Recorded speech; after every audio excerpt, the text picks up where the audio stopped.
I'm glad you have joined us for Bible class this Sunday evening. Whether you are visiting with us or a regular member, we're thankful that you've chosen to be here with us this evening. We're going to sing number 274, The Lily of the Valley. We'll sing the first and third verses of that, and then we'll get started with our class.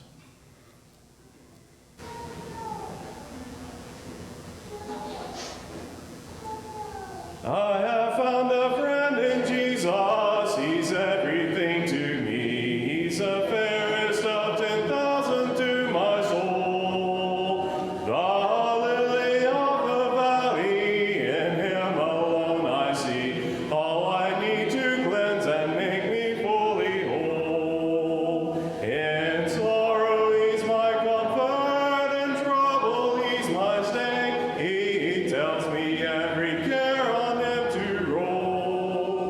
He's a lily of the valley, the bright and morning star. He's the fairest of 10,000 to my soul. He will never, never leave me, nor yet forsake me here, while I live by faith and do his blessed will. A wall of fire about me, I've nothing now to fear. With his manna he my hungry soul shall fill. Then sweeping up to glory to see his blessed face, where rivers of delight shall ever roll. He's the lily of the valley, the bright and morning star. He's the fairest of 10,000 to my soul.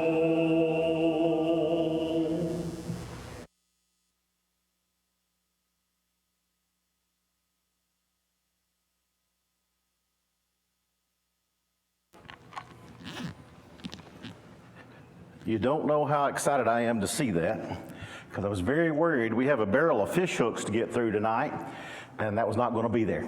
I was very worried. A few years ago, my family and I took a big trip to Florida, where we took my in-laws, myself, and we had one of those magical gatherings at Disney World, and we were stuck on Small World for an hour and a half. The ride broke down. There is 3 levels of Hades. I was on number 14 that day. And I was probably going to say tonight, I apologize in advance, this class may be very similar.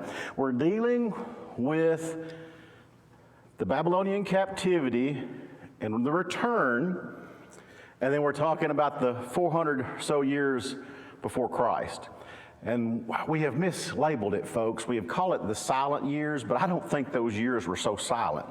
They were very instrumental. We get things like the synagogue in those years. We get the things like Pharisees and Sadducees we see in the New Testament. We see places being founded like Caesarea Philippi in the New Testament. Several things happen in those not so quiet years, and I have to deal with them with Egypt.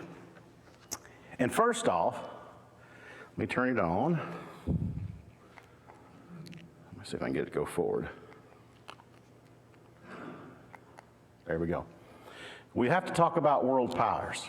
World powers such as the Babylonian, Nebuchadnezzar, and Egypt did not get along. Randall said last week very best that when God was lamenting about them snuggling up next to Egypt, it was even worse than that.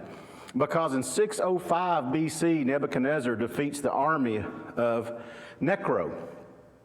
He's mentioned in 2 Chronicles, chapter 35, by the way. And he does what? You may remember what Necro does. He kills the king of...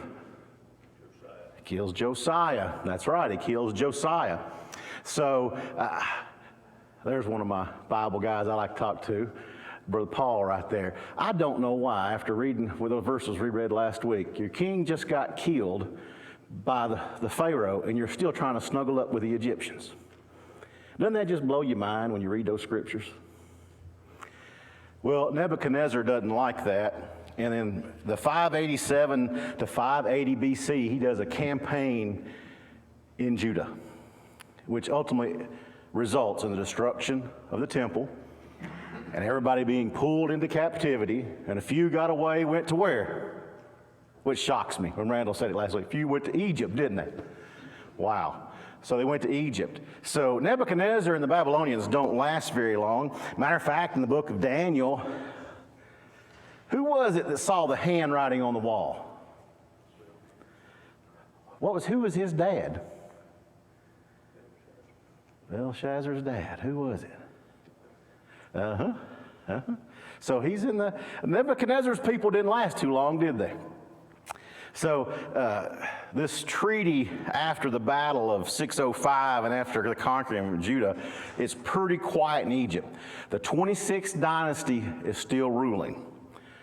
But what happens after that handwriting on the wall? We get the Medo-Persian world. Remember I said we're on a small world? We're going to be on a big world because we got to go through several kingdoms. So we have the Medo-Persian world. Daniel chapter 11. If you want to start in verse 2, I'll grab my Bible too. And we're going to see some of these kingdoms take place tonight.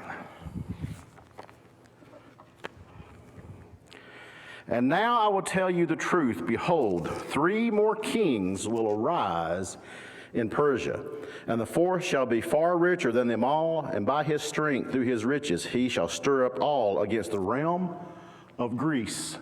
Let's stop right there and look at these Persian kings that we've got. Cyrus the Great, he's the first Persian king. Why do we call him the Great? It's because he consolidates his power there in and around Babylon. He even wants to invade Egypt, and he just doesn't have the strength at the time. So as he's consolidating his power, and was he kind to the Jews? Anybody remember that? That's in Daniel. Was Cyrus the Great kind of kind, or was he mean? He was kind. That's exactly right. He was kind. So, but he doesn't do his dream of conquering Egypt. He leaves that to his son, Cambyses, if you can say that 2 times fast, good luck. Cambyses, he is a guy that's after his father's heart. He believes in conquering, and he does defeat the 26th dynasty. Now, as a matter of fact, it would be Necros II's, depends on the timeline, so I've got to be careful here. It would be he's either his great-grandson or his grandson. Let's just leave it at that. So he just wipes out the 26th dynasty. And at that point on, Egypt becomes a satrap, a governorship of Persia. There's no pharaohs. You are a part of the Persian Empire, which will play very hardly in a guy that's going to come up. Cambyses dies in battle. We think he was battling in somewhere in what we call modern-day Turkey, Anatolia back in the ancient days. He was trying to conquer more territory. There was a spot up there that I wouldn't want to call it Greek city-states, but that would be the easiest way to call it. These city-states had some Greek influence. That'd be a better way to say it. So he's taking care of business and consolidating more of his father's power. Now, Gamaliel Pseudo-Sarmides, he lasts 8 months. He's one of those fake guys. He's not really connected to the line of Persians. So then we have Darius. And Darius, again, here's another one that's mentioned in Scripture. And wasn't it him that said for you to go and finish the temple? Wasn't that the king allowed? Y'all go finish what you're doing? I know. I feel sorry because I'm not a tennis fan, but I played it in the past. And I know from sitting on the bench, because I wasn't a great tennis player, I was too much of a hitter. You know, I'm that kind of guy that when I take a swing at that little yellow ball, I want to see how far it goes. Coach would say, sit down, West. I got to get somebody else. And didn't have that knack. I was too much of a baseball and football player. But I could watch the crowd sitting on the bench. What does the crowd do when they watch tennis? That head does this, doesn't it? Moves back and forth. Folks, the poor Jews and the Egyptians this time, that's what they're doing. They're watching things go back and forth. And I feel for those, if I read my Nehemiah and my Ezra and everything, I feel like those poor guys are having to lay bricks in their left hand and do what with their right hand? Have a sword back this way, watching their back. Because all this back and forth is going on. Xerxes is the next one after Darius. Xerxes is the one that stirs up the trouble with Greece, right? If we remember our ancient history, he gets mad because they're trying to stir up trouble over there in Turkey, and he's going to make them pay. He's going to make Athens pay. And then he's the one that also has his son whisper in the ear that if I can't conquer Greece, I want you to conquer Greece. If I can't do it, you do it. So we have those, as Daniel says, those four great Persian kings. Those four kings right there consolidated an empire, probably the world's, I would say, Alexander has Greece. So let me say the second largest empire in the world that covered all of what we'd call modern-day Turkey, Iraq, Iran, Afghanistan, Pakistan, Egypt, parts of Saudi Arabia, Jordan, Syria, Israel, all those countries right there. And the Persians consolidated in four great kings all that territory. That's something else. Chambrelases is the most interesting one because he came to Egypt and finished off Necro's ancestors and established as a satrap. But something happens. He wants the Egyptians to worship the Babylonian and the Persian gods, and that don't fly too well. So it puts a bad taste in their mouth. And that bad taste is going to come back to haunt the Persians. Now, let's read on in Daniel. Let's read the next couple of verses here in Daniel chapter 11. Then a mighty king shall arise, who shall rule with great domination and do according to his will. Now, the Greek Empire comes along about this time.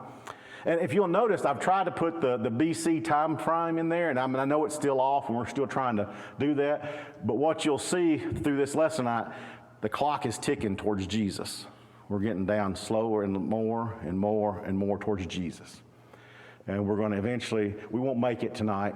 I won't have enough time to cover the Hasmoneans and the Maccabees rebellion, and those are fun. And the guy named the Hammer, who his favorite device in war was hammer. John the Hammer Maccabees. I mean, and Matthias' sons. That is a fun lesson to teach. I'll talk about it in a minute. Randall handled it really good in our last lesson series when we talked about the Maccabees and the books that are in the Catholic Bible, and how that we like the history parts, he and I do, but the strange parts we don't like. There's parts about one of the guys somehow was being transported somewhere from one battle site to the other miraculously. We don't think that happened, of course. And then Randall and I giggled. I said, what are they calling Captain Kirk or even Scotty? Hey, Scotty, beam me up. I need to be over here. I don't know. That's one reason that there's a good reason we don't have it in our Bible. It's strange stuff in those books, and apocryphal books. So Philip of Macedon is a satrap. And I'm going to say this again, because many historians don't say this. He is technically a satrap of Persia. Macedonia was a governorship that he didn't like the Macedonian rule, so he began to look and explore on how to beat them. He came up with a sarissa, and we still think today that could have been a spear at least 14 to 16 feet long, and it was probably connected by screws. You'd screw it together, so when the Greek army would march, they would unscrew that sarissa and put it in a bag and carry it over their back. These phalanx of men, I mean, I've got pictures at home. It looks like a porcupine marching at you. And I can't imagine line upon line of men standing shoulder to shoulder with this nothing but spears poking out of it, coming right at you. He came up with the phalanx style of battle. Philip of Macedon came up with the cavalry attack on the flank. It's been around for years using chariots, but nobody would use a guy on a horse with a sword. That was unheard of. You used what? A bow. You had one guy drive the chariot and one guy doing what? He's shooting bows until they run out, and the next thing he does, he has a spear. He's chucking spears at that point. And then if that runs out, the driver goes, don't worry, I've got what? I've got scythes on my wheels. We'll just chop them over. So the funny thing about a chariot, a horse can outmaneuver a chariot. It's not as maneuverable. So Philip came up with this cavalry attack. So he would he felt, and he proved it in Greece. Matter of fact, him and his son, Alexander, although Alexander was out of favor for a while, and he got to be about 16, 17, and got back in favor with his father, and helped conquer Greece together. And they prove these things that Philip has been doing for the last couple years. Now, Philip knew the Persians, they like to wear silk suits and wicker shields, and they had their immortal soldiers and all this stuff, but he knew no matter how big the Persian army could be, what he had put together could defeat it. Well, Philip of Macedon is killed on the eve of invading Persia. And of course, to the victor belongs the spoils, but a lot of people think Alexander had nothing to do with it. It was someone in one of the conquered Greek states that he conquered killed him. Maybe, we don't know. And so Alexander takes over. And I could spend the rest of the evening talking about Alexander's battles. One of the most fascinating one that probably broke the back of the Persian army was at Galgamea. And I know there was a movie that came out. It really showed the Battle of Galgamea, where, he was up against about just 120,000 Persians with a 35,000-man Greek army, and they unleashed the porcupine, and then he pulled his cavalry out to pull the cavalry from the Persians along with him, and when the hole opened up and he could see the king, Darius II, we all know the story, he charged right for that hole. There's a famous painting in the city of Pompeii, a little tile painting that recreates that battle, and literally the two faces of the kings are looking at each other, which I think is a fascinating tale of that battle. But Alexander conquers the known world all the way to India. There's a speech that he does that has been recorded by a Greek historian to beg his men to go further. They'd been with him this whole time, and he's trying to cross the river to go further into India, and the army says, we're not going any further. We hadn't seen home in almost 10 years. We're done, Alexander. We've got all these, what do these soldiers want to do in ancient times? They've gathered all the spoils of war. Now they want to go home and spend it. They want to put their wives and sons up in bigger houses and bigger farms, and let's go back home and spend it. And he goes to Babylon and he dies, unfortunately. And that is his empire. I can't imagine that. When Julius Caesar came to Alexandria, which, by the way, guess who founded that? Alexander the Great. He was ashamed, of his age, because Alexander had done it all before 33. And there was I guess if I could go back in time, I'd put my arm around him and say, look, Colonel Sanders didn't fry his first chicken to 67. Julius, come on. But he wouldn't know who that was he? So there's a 52-year-old, we think, Julius Caesar, lamenting in the city of Alexandria at the gravesite of Alexander the Great, that he did all that before age 33. And when the Bible, right there in that verse, tells me then the Greek will come along and have something even greater, that's even greater than the Persians. Let's read a little further in Daniel. And when he is risen, his kingdom shall be broken up and divided toward the four winds of heaven, but not among his prosperity, nor according to his dominion with which he ruled. For his kingdom shall be uprooted, even for others besides these. And I feel sorry for Alexander's kingdom, because that's going to put us with the Ptolemies ruling in Egypt. What happens? 4 generals fight over the body of Alexander in Babylon. And when they fight, they were fist fighting. Whoever had his body could be king. It's been ancient tradition, whether you're Egyptian, Persian, or Greek. Whoever has the body is the king. Well, Ptolemy, he runs to Egypt. And he says, hey, that guy that was over me, my king, freed you from the Persians. Because Alexander went into Egypt and didn't even draw his sword. He just says, I want to be your king. And they say, you going to get rid of the Persians? He says, yes. And they go, okay. You are Pharaoh now. Go do it. He did it. So Ptolemy, a general that had been with him the whole time, runs off to Egypt. Now, a guy named Cassander, who was supposed to be meeting him in Babylon because they were going to attempt to invade a place he heard about over on the coast around Libya and around that area and go further around the coast of the Mediterranean before he died, Cassander, who was going to be coming over, Cassander never made it to Babylon. He consolidates his control in Greece.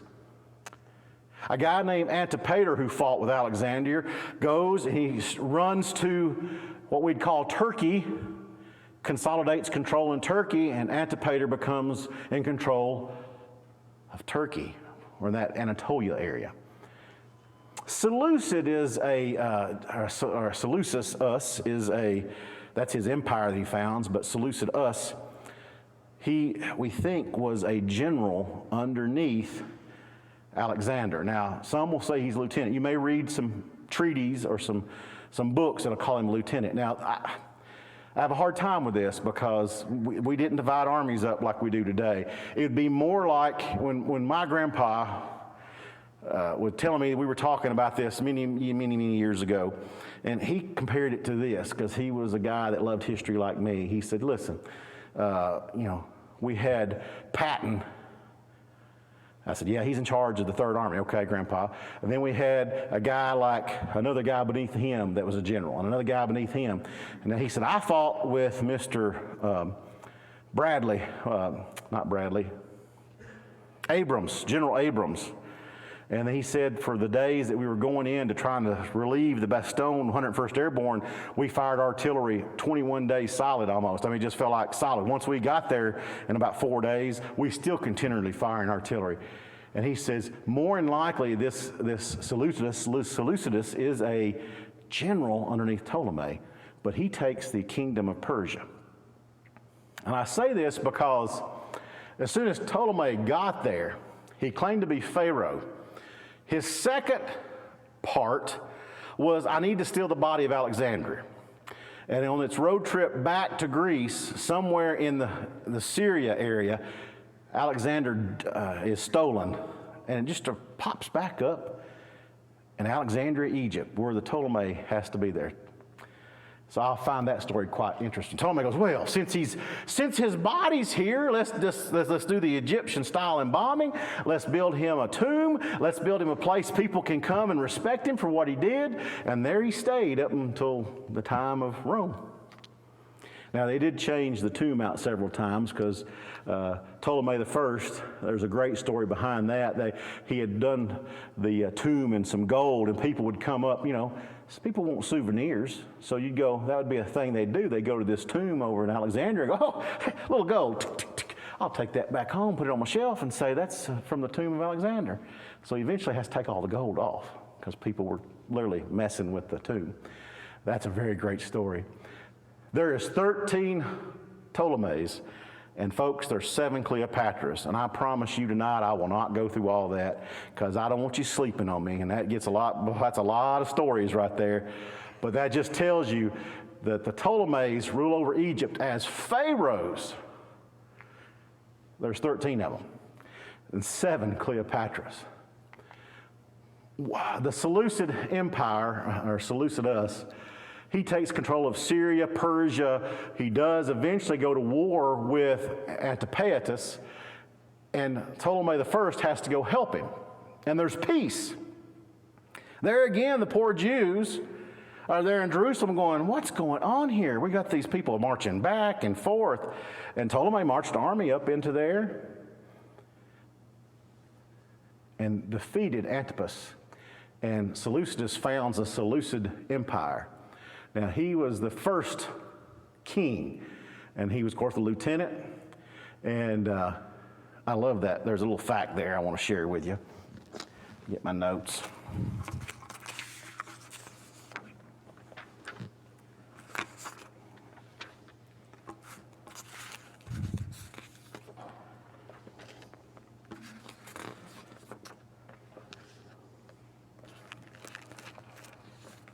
In 312, when he drove out Antipas out of Turkey, Ptolemy writes saying, old friend, if you ever need me. I think they were war buddies, folks. I really do. A lot of historians are going back and forth because apparently, here's the next slide. You have the divided kingdom once Antipas. Cassander has the purple, over there in Greece. Antipas has trouble with 3 other districts trying to revolt from him. And then we have Seleucid I with the Seleucid Empire, and the Ptolemies have control of Egypt. And if you look, they have that little sliver right there up through Jerusalem. But the peace does not last for long, because soon comes the kids. And I want to call it warring children in this lesson. And, if we read in verse 6 of Daniel, and in some years they shall join forces, for the daughter of the king of the south shall go up to the king of the north and make an agreement, but she shall not retain the power of her authority, and neither he nor his authority shall stand, but shall be given up, and those who brought her and with him begot her, and with him who strengthened her in those times. We're about to see that verses 5 and 6, what Daniel is talking about. Because Ptolemy II and Antiochus come on the scene. They don't like each other. And Ptolemy II, the Jews living in Egypt begin to like this Greek lifestyle, how they really study, how they think, and we believe under Ptolemy II, the Septuagint was created. And that's going to cause a problem too with Jews in Jerusalem. And then, make a long story short, you have conservatives and you have liberals, and you have these guys who like the way the Greeks are running things, these pharaohs of Egypt who are not really Egyptian. And by the time the Maccabees come on the scene, the names change from Hellenistic to Pharisee and Sadducee. And that's a big lesson in itself, how that takes place and then the years that it takes for that to happen. So, Antiochus I starts the first Syrian war, 274 to 272. He loses. Matter of fact, that little strip up to Jerusalem goes further into Syria. At this time, Ptolemy II tells all the Jews, you're no longer under any Persian or Seleucid rule. You are free. How do you think they felt? What? We're free? And I would say this is the first taste of freedom after Nebuchadnezzar they've ever tasted in that area, because you can do what you want to now. Matter of fact, you don't pay taxes to him, Antiochus I. You don't even have to pay taxes for me, because you're good. That's going to change a couple of sons later. But you're good. You're free. What happens next? Well, Ptolemy II in Egypt decides to give his daughter Bernice as a peace treaty to Antiochus. Well, that don't go over too good. A woman named Laodicea, who has a city named after her that's in the New Testament, was the wife of Antiochus. How do you think she feels being replaced? Well, she don't feel too good because she poisons the entire family. And when she poisons the entire family, by the time Ptolemy II dies, Ptolemy III comes on board, and that's his sister. He don't take too kindly to that. And then we have the third Syrian war. I can't imagine sitting in Jerusalem watching these armies go back and forth, can you? So here comes Ptolemy III and the third Syrian war. He wants to avenge his sister's death. Well, Antiochus II doesn't leave long. Seleucus II, he fails in doing anything. Seleucus III, for 4 years, tries to raise an army to beat him. He's killed. So Antiochus III and Ptolemy III finally call it quits for a while, but Antiochus III will be called Antiochus the Great. And he will raise an army that will one day defeat Egypt, and he waits for that day. He waits for the Ptolemy the Fourth. And Ptolemy the Fourth, there is the Fourth Syrian War. They fight for 10 years to a draw. Nothing happens. Antiochus goes back, says, I tell you what, let's try this again. Peace treaty signed. Not soon after Ptolemy the Fourth dies, Ptolemy the Fifth, his son, who's 8 years old, takes the throne. You know what Antiochus III does? He attacks. And he wins, and he captures Jerusalem. At this time, the sentiment against Egypt is getting old. For the first time ever. Randall, I'm shocked at this. It took how many thousands of years? The Jews says, we can't trust these Egyptians. They can't keep the peace around here. They're marching armies back and forth, and here we are, got another guy who's part of the Seleucid Empire attacking us. He's taking over Jerusalem, and he says, that's fine, I'm not going to bother you, but we're going to have somebody later that's in his lineage that creates a real problem. But here's the funny thing. When Antiochus III was older, he has a daughter named Cleopatra I. He says, hey, there's a teenage boy of my enemy. I have beaten him. He's back in the original borders of Egypt. What if I want to make him part of the Seleucid Empire? Hey, daughter, you're a couple of years older than him. Whisper in his ear, let's make him a governor of mine. He must have been a good salesman or something, because she come down there, or he was a handsome fellow one. She changes her mind and says, we ain't doing that with my daddy. We're going to call Rome up on the phone. And that's exactly what they do. They call Rome and sign a treaty. It infuriates Antiochus III, but now he can't invade where his daughter's living and where his son-in-law is, because Rome's got his back. But he's got to show his daughter and his son-in-law, okay, I mean business. Rome is meddling at this time in Greece. He goes up to Greece and gets beat twice by the Romans.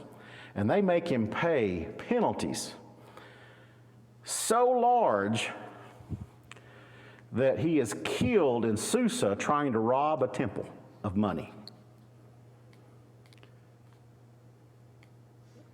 So we have Seleucus IV and Antiochus IV. And Antiochus IV is the one that's in Jerusalem. What does he do? Anybody remember the abomination of desolation? He sacrificed a pig on the brazen altar. And then that's about 175 to 163, and the Maccabean revolt happens thereafter that. And the Maccabeans lead to the Hasmoneans. Hasmoneans lead to the Syrian and to this guy who we'll know as Herod, his family. And then we have Jesus coming on the scene. What happens to Egypt? Well, we know through our history that Cleopatra VII was the last Ptolemaic pharaoh. And that was around 37 BC. And after that point, until its destruction, it became a province of Rome. When we see over and over and over again, the Hasmoneans make a deal with Rome for protection. And when you do that over and over again, whether we start in what, you pick a spot on the map, and we'll talk about it. Pick a spot. Let's say it's Greece. Well, Greece, the city-states are fighting each other, and one city-state over there just had to make a pact with Rome.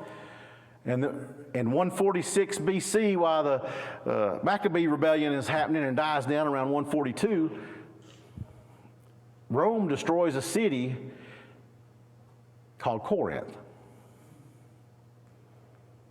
And we historians have got to be careful. Brother Paul and I have talked about this a time or two. That's when the great temple on the mountain was going on, and you had those 1,000 temple prostitutes. And when Julius Caesar came through and says, hey, this place would make a great city, and he rebuilds, that temple's not built back as big as it once was. And I can't help but think, here we are. I'll finish with this, because that's a barrel of fish hooks, ladies and gentlemen. I hate to say that. But I tell you this, God's fingerprints are all through this quiet period, if you want to call it. What had to happen? We had to have the Greek language. And I tell you this because I'm going to tell you something. When I first read it, I had to read it again. The Rosetta Stone helped us translate Egyptian hieroglyphics. You have a demonic or Arabic writing, you have Greek writing, and you have hieroglyphic writing on it. You know what that stone is talking about? It's talking about Ptolemy V's and Cleopatra I's wedding. That's what that stone's talking about. So we have to have the Greek language. You have all these people fighting over gods, and even Pilate himself, they have found some writing when he was assigned or going to be assigned to Palestine as a governor. He went and sacrificed a pigeon at some god, and he actually said privately, what's the use in this?